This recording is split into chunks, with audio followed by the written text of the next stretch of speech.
Hey guys! You know what time it is, right?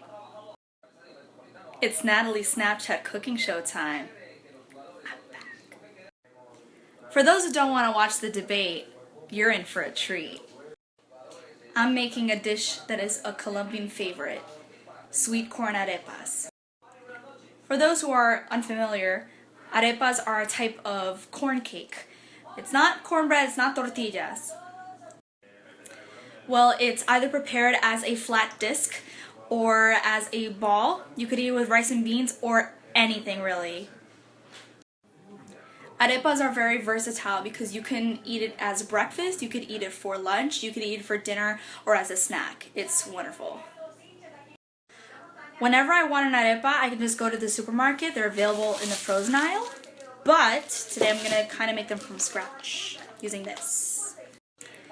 This brand of corn mix is called P.A.N. That's an abbreviation. I don't know what it stands for.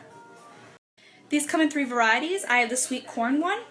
You can find this probably in your international food section at your local supermarket. One thing I like to do when I make these is I like to add shredded cheese to kind of like make a Mozzarepa, if you're familiar with that word. I've already made these before with shredded cheese, but this time I'm going to add a slice of mozzarella cheese, so I might potentially screw up. We'll see. Okay, so let's get started. I've been talking way too much. Let's go.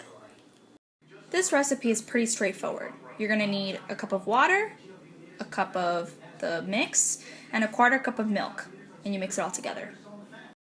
So I'm going to add all the ingredients together. Here it goes. All the stuff and the milk, and you mix it all together. Very simple. So I'm going to set the clock for 6 minutes.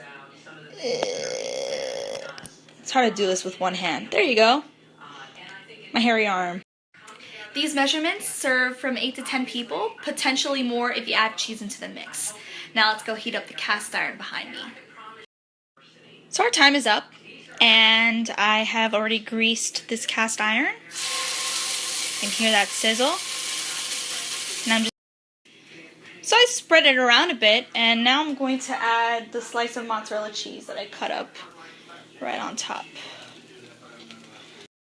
So I've left this cooking for a while. I flipped it over. If you notice, I might have put a little too much cheese, so it's oozing out the sides, but it looks good.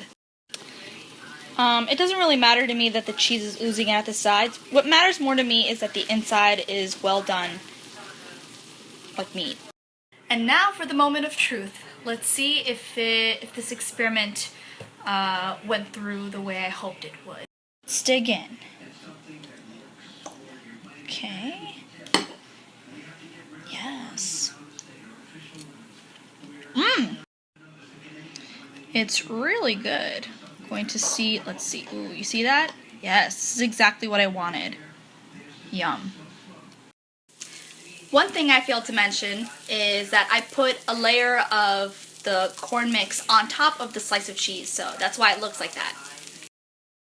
So here I'm going to add the layer of the corn mix on top.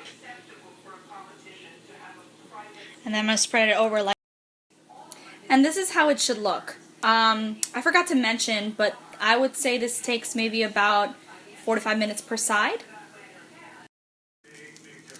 So I just flipped it over, and if you notice, it has a nice little crust on top, and that's exactly what you would want in making these.